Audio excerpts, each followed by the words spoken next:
Hey guys, it's been a while, had a lot going on, and I just really wanted to take a moment and hopefully I can share a few things and do like a continuation or a part 2 or 3 or 4, whatever, but I missed you guys and I wanted to talk to you about some updates. So I'm loving this lighting and the shadows are so cool right here in my living room.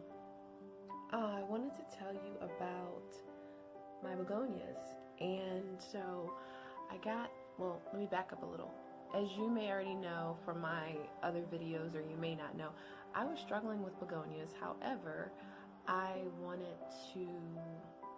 to give up. I wanted to figure out and learn from my mistakes and figure out what kind of conditions it needed in order for me to help the begonia not to die and to thrive. So I ended up putting the other video I shared how I had my begonia in the bathroom and it had died back because I ended up putting too much water. So begonias love humidity, not a lot of water though, and I found that the begonia that had died, I decided to save the rhizome, which is that hard stem-like area that grows out from the root. And in a previous video I showed you how I had little babies, so those died back because I gave it too much water. If you can see right there, one is coming back. I started cutting back on my water and just trying to be more mindful with not allowing it to sit in moisture. Because they're so small, I just use a spray bottle now and just kind of like do it lightly so that it's absorbing moisture from the surface, just enough moisture without sitting in sopping water.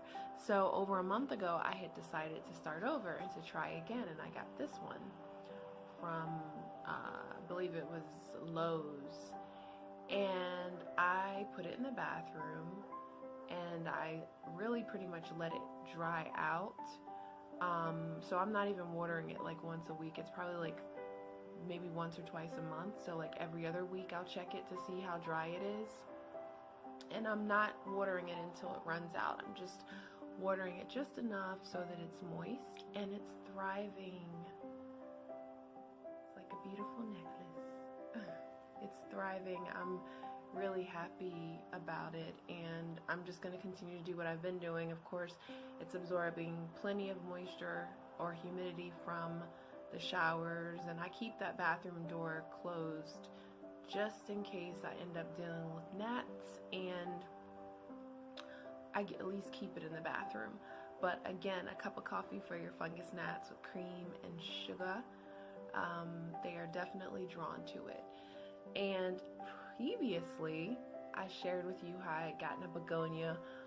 It's been a little bit of time, and here this begonia is. I hope you can see it even with the darkness. I did cut the two that were falling to the bottom, and two more grew out, and they're kind of stretching out again. So I keep this one in the living room in the window, and it's receiving bright indirect light, nothing so that the leaves are scorched. And again, I let this one dry out as well. As you can see, maybe possibly there's some babies. Well, you probably can't see, I apologize. I'm just loving this lighting.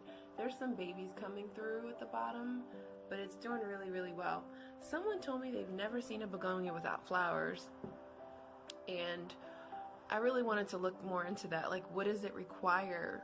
What does it need in order for it to bloom?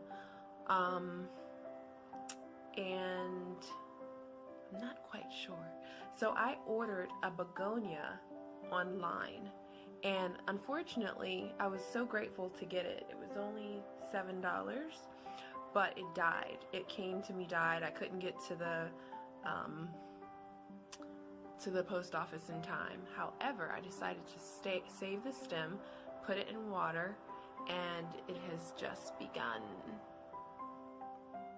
to grow a leaf. and I'm so excited. It's the begonia whitey maculata with the little white spots on it. It's really cool. Also, I started some cuttings from my ruby, oh, it's so dark. My, let me show you. My ruby red rubber plant that I got. Started some cuttings. So this is in, I took some cuttings. This is in water, and I also have my my rubber elastica ficus. It's also in water. And I've got a variegated rubber plant that I have in water that has been doing pretty good. So I wanted to tell you, the last thing was, oh, I had shared with you all my my string of bananas, and she's doing really good. She's in bright indirect light, part direct sun, but not full sun. And inside, not outside, so not getting a lot of heat, but you can see the areas that are like curling up like hair, where I feel like maybe she's trying to reach for the sun. But it seems when it's getting extreme direct light, they turn purple, which some succulents do, but it's stretching out and she's nice and healthy. I'm really, really happy about that. Every once in a while, like hair, I'll go in and see if I need to pull off some old roots or pluck some old bananas off. But she's doing great. And last but not least, you guys remember I spoke to you about my desert rose, and I cut back the leaves, and I sprayed with the palmolive, some water, and I want to say it was something else, and I'll put it in there if I can remember, that I added for the solution. And my desert rose is doing fabulous. The leaves have grown back. I might water her probably once a month at this point, but it's getting warmer. It's like 60 degrees today, and as the temperature begins to rise, I'll be able to water her. Hey, it was getting dark. So we are technically in winter, and she's doing well. So I would say it's about once a month. Sometimes I call her a he, but it is what it is.